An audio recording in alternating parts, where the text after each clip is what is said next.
SC Verma solution, chapter 16, sound wave, question number 59. A tuning fork of unknown frequency make 5 beats per second with another tuning fork which can cause a closed organ pipe of length 40 cm to vibrate in fundamental mode.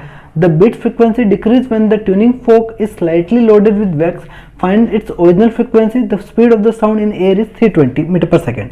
Okay, तो ये अपने पास tuning फोक है जिसका frequency new 1 है, ये अपने को find करना है. और ये न्यू 2 के साथ अगर बिट्स प्रोड्यूस कर रहे हैं कितना 5. ओके, और जो सेकंड ट्यूनिंग फोक है वो आपका इस क्लोज ऑर्गन के पास ये रेजोनेंस बना रहा है और इसके अंदर कौन सा मोड ऑफ वाइब्रेशन हो रहा है, फंडामेंटल मोड ऑफ वाइब्रेशन हो रहा है. ठीक है, तो यानी इसका फ्रीक्वेंसी और इस क्लोज ऑर्गन पाइप का फ्रीक्वेंसी सेम होगा. तो सबसे पहले इसका फ्रीक्वेंसी फाइंड कर लेते हैं अपन. तो देखो ये इस तरह से वाइब्रेट हो रहा है, फंडामेंटल बोला है तो यहाँ पे आप बोल सकते हो कि λ/4 इज इक्वल टू एल, यानी lambda is equal to 4 times of L.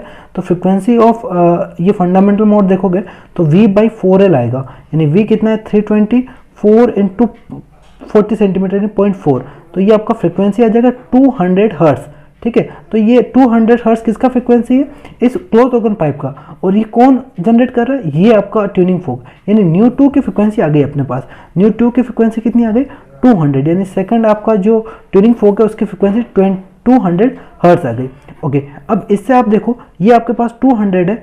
ठीक है, तो ये nu 1 minus 200 is equal to क्या है 5 बीट है. तो न्यू 1 क्या हो सकता है, न्यू 1 अपने पास या तो 205 हो सकता है या 195 हो सकता है. इन दो में से एक होगा. राइट, अब अपने को चूज करना है इन दोनों में से क्या आंसर है. ओके, एक कंडीशन अपने को और दे रखी, अगर इसके साथ वैक्स लगा देते हैं किसके पास, न्यू 1 के पास, तो वैक्स लोड करेंगे तो फ्रीक्वेंसी क्या होगी, नई फ्रीक्वेंसी मान लो न्यू 1 डेज हो जाएगी. ठीक है, तो वैक्स जैसे अप्लाई करते हैं तो फ्रीक्वेंसी डायरेक्टली प्रोपोर्शनल 1/रूट ऑफ मास होता है. ठीक है, तो मास अपन ने इंक्रीज किया तो फ्रीक्वेंसी क्या हो जाएगी डिक्रीज, यानी जो नई फ्रीक्वेंसी आ रही है फर्स्ट वाले की वो लेस देन पुरानी होगी. ठीक है, क्योंकि मास बढ़ा है तो फ्रीक्वेंसी कट जाएगी.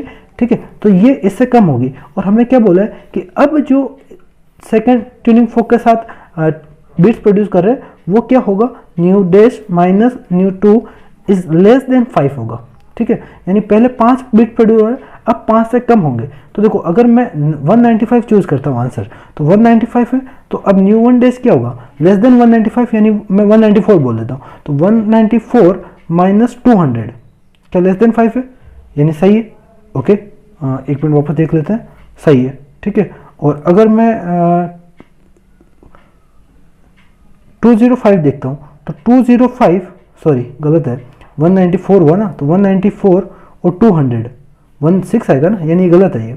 जैसे मान लो ये चूज़ किया आपने और जैसे ही आपने न्यू 1 डेज निकाला यानी कि लेस देन 195, यानी अगर ये 192 ले लेता हूँ तो 192 और 200 के बीच में डिफरेंस क्या आएगा 8 आएगा ना, तो गलत है ये, 8 नहीं हो सकता. जैसे मान लो और अपन देखते हैं 193 कर लेते हैं तो 193 माइनस 200 कितना 7 आएगा, वो भी गलत है. तो यहाँ पे देखो 205 देखो 205 है, अब फ्रीक्वेंसी क्या हो गई इससे कम, यानी 204 हो गई. अब 204 और 200 के बीच में डिफरेंस क्या है 4 विच इज लेस देन 5. 202 कर दो, 202 और 200 के बीच में डिफरेंस क्या है, ये तो 200 पक्का है ना, ये अपने को नहीं पता है. ठीक है, तो 202 और 200 के बीच में डिफरेंस 2 आ रहा है विच इज लेस देन 5, यानी आंसर क्या होगा 205 होगा.